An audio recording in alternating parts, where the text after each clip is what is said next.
I'm Gemma, this is Crime Dog. This story is particularly gruesome, so here we go. On a fateful morning in April 2003, a young and troubled teenager by the name of Mario, whose parents were no longer together, sets out on a journey. He boarded a taxi at the Lyon airport. Destination? His mother's house in the picturesque village of Le Grand-Bornand, nestled in the heart of Haute-Savoie. Graziella Ortolano, his mother, was 36 and living with her husband, Xavier Flactif, 41, Mario's stepfather, and their 3 children, Letitia, Sarah, and Gregory. As Mario arrived at the chalet, a sense of unease washed over him, for it was eerily silent and devoid of any life. It was supposed to be a happy reunion, a chance for the family to spend some quality time together. But instead, he was greeted with a cold and empty chalet. Mario quickly joined forces with some family friends and neighbours, and they scoured the chalet, finally discovering a door window that was usually kept shut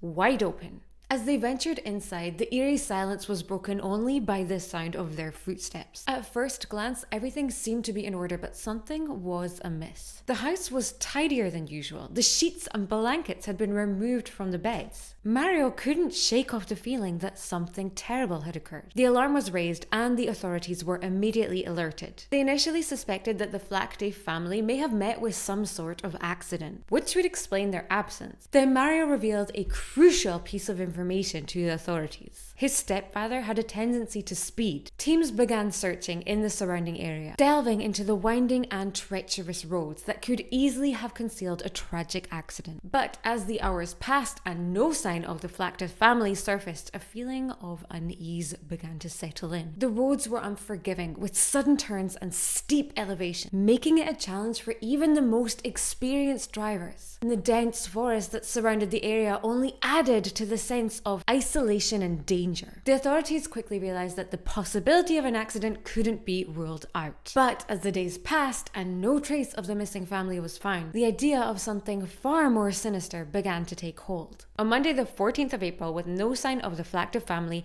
and the children absent from school, the police began their first search of the chalet, in hope of finding any clues that might shed some light on the mysterious disappearance. As they entered the chalet, they noticed that the house was oddly still. There are no signs of disorder or struggle. But what was most striking to the investigators was the absence of any indication of a planned or prepared departure. The groceries had been bought, the fridge was full, and a pot was left simmering on the stove, as if a meal was about to be served. The laptops were present, and there were no missing items in the closets. But the car was missing. So search teams continued to scour the area, combing through the winding roads and treacherous terrain in search of the family's red Toyota 4x4, whilst divers meticulously swept the depths of Lake Annecy. But they found no trace. Days later, a second search of the chalet was granted, and this time, to their surprise, the laptops that they had seen in the first search had vanished, along with some files. Someone had come to retrieve these items.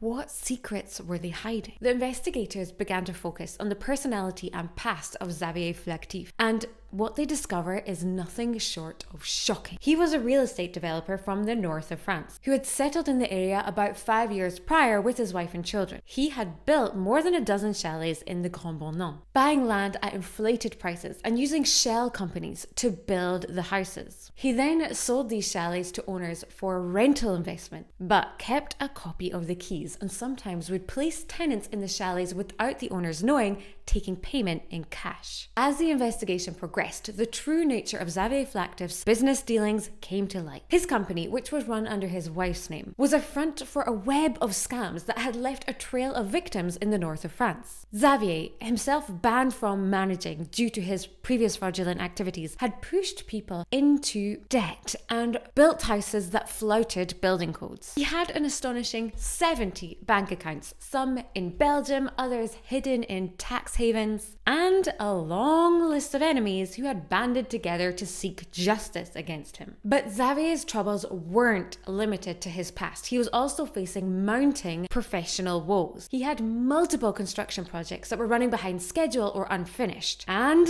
unpaid debts that amounted to nearly 3 million euros. Had the family fled to another country, This is a theory that the investigators begin to look into. In the Grand-Bornand, the community was not surprised by this new theory, as many had always suspected Xavier of being a crook and a fraudster. They believe that he had fled taking other people's money with him. He was already not very popular due to his skin color, often referred to in the village as the Gros Black. The thing that many people didn't appreciate was the fact that he was this jovial, entrepreneurial, well-off man, making a good living in the area but not originally from there. The press plays a crucial role in the Flactifs case, as the disappearance of an entire family is the perfect material for a captivating story, and journalists flock to the small town to uncover local gossip and speculation. The theory of the family fleeing abroad is tantalizing. The image of a ruthless scam artist living an extravagant lifestyle, running away with his family to escape legal repercussions, with even a potential connection to the Italian mafia through his wife Graziella, all make for a compelling narrative.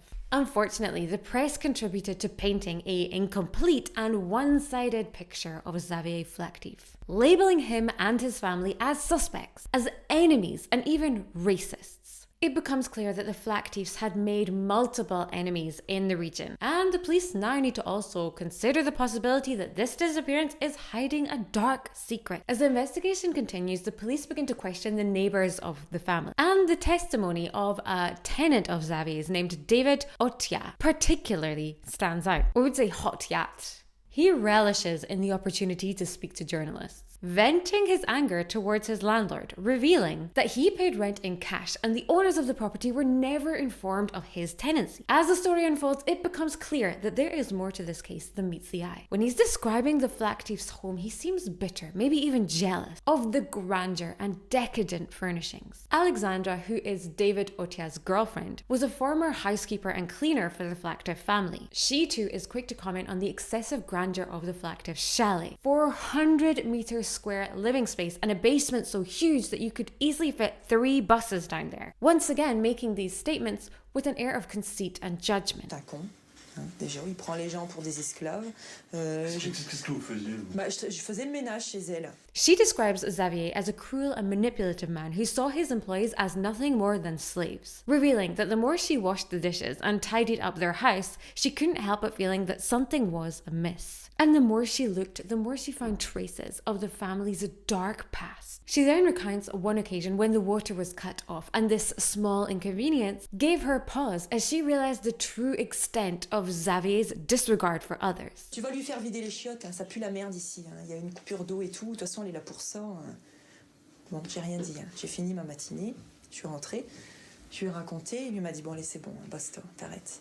He ordered her to clean their excrement out of the toilets because the smell in the chalet was overwhelming. After that day, she decided to never work for him again. Avec toute la merde qu'il a foutue autour de lui, même les agences immobilières, hein, l'agent immobilier d'ici m'a dit il a de la chance qu'il n'ait jamais tombé sur un Corse parce qu'il serait dans la mer avec une pierre au cou là.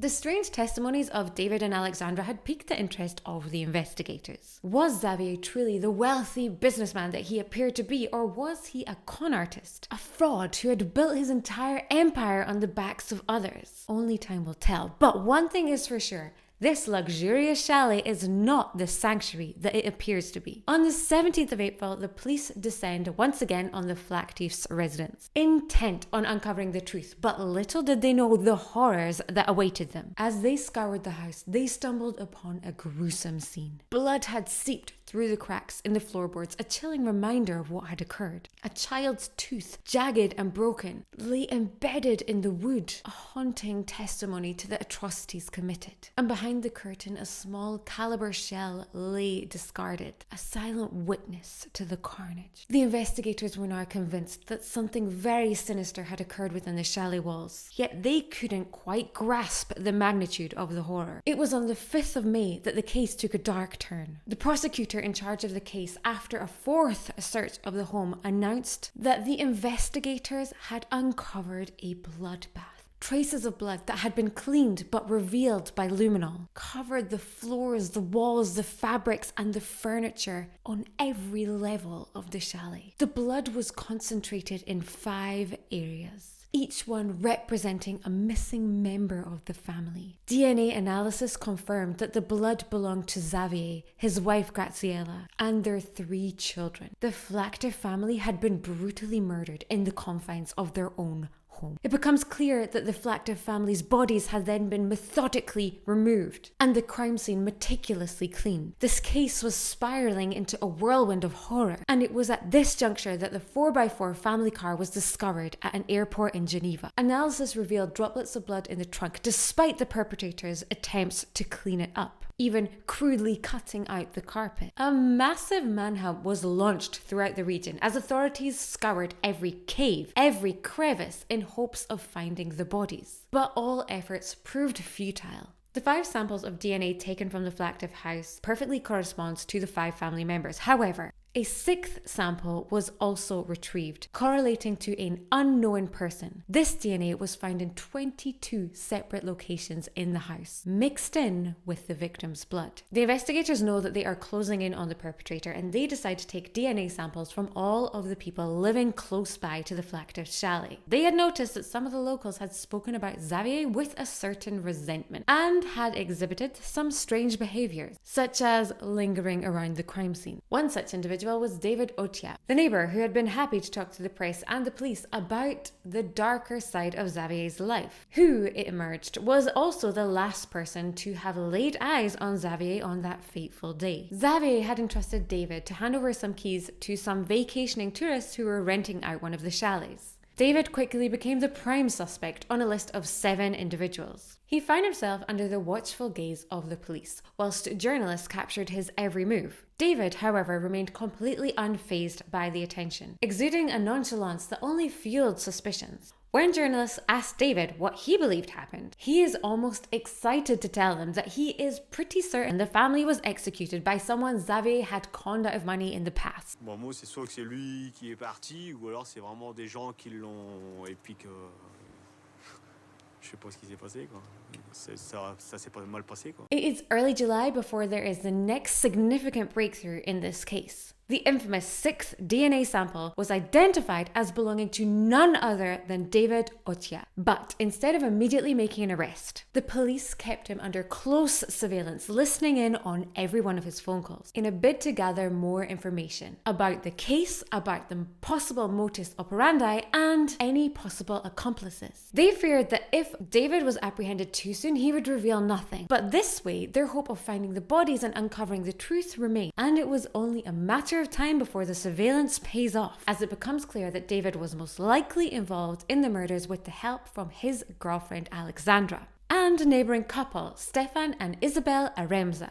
These 2 couples were truly close friends. The 4 of them were all originally from northern France, and they had settled in Grand-Bornand near the Flactif's family 2 years prior. On September the 16th, early in the morning, 80 police officers are deployed to make the arrests of David, Alexandra, Stefan and Isabel. They are immediately placed in custody for murder and conspiracy to murder. Very quickly, within the first half hour of questioning, David confesses to the homicides. And he agrees to lead the police to a forest about 10 kilometers away where he had left the bodies and set them on fire. When they arrived at the location, there was nothing left except one small pile of ashes. This is all that the police could return to their loved ones. The family had been literally annihilated. Very quickly, there are discrepancies in versions given by David, Alexandra, Isabel, and Stefan. David, who had very quickly confessed to the police, had given a detailed account with almost no emotion and definitely no remorse.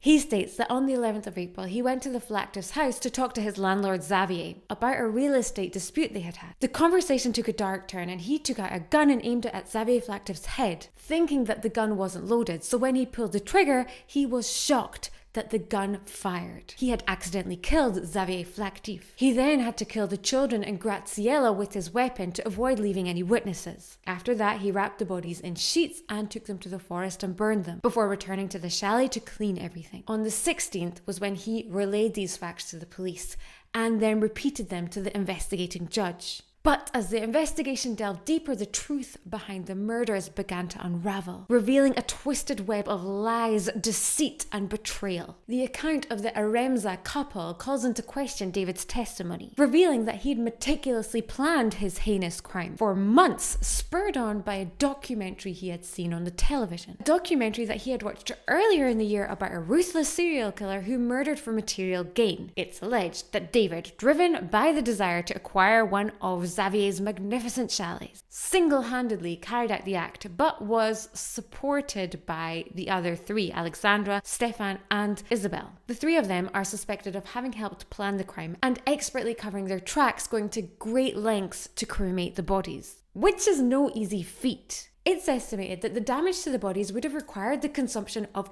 800 kilograms of wood and a dozen liters of gasoline. As the truth behind this gruesome crime keeps unraveling, you can't help but wondering about the real motives of those involved in the murders. In short, it's highly likely that David did premeditate the murders and most probably had accomplices to help him. However, less than 1 month later, on October 10th, David recants and gives a new version of events that is quite unbelievable, stating that on the 11th of April, when he went to the Flactif's house, he stumbled upon two unknown men who knocked him out, and when he woke up, they had murdered the entire family. They then ordered him to take the bodies and dump them in the forest and burn them. His lawyer tries to defend this version, insisting that it is clear that David did not premeditate his actions on that day. Despite this retraction, investigators persist in believing that David did premeditate the murders, in particular due to the testimony of the three others, and therefore he is charged with the quintuple homicide. David is then seen several times by a psychologist, who in her report writes that he has narcissistic traits and other characteristics that can only make him considered dangerous. He's someone who may have difficulty managing his emotions, and his impulses may be too strong to control. He's unable to take a step back and think about the situation. This is an important point because it's something that experts in psychology and psychiatry generally take into account when evaluating an individual's dangerousness. On top of that, he's somewhat in denial of his involvement in the murders. Even though we're able to establish the motivation, the premeditation, notably with the preparation of the disposal of the body, and then of course the scientific evidence of his presence at the crime scene with the samples of DNA. This denial is also an important point taken into the evaluation of his dangerousness. If a person is unable to recognize the facts, how can they assume accountability? How can they furthermore feel remorse or guilt? On June the 12th, 2006,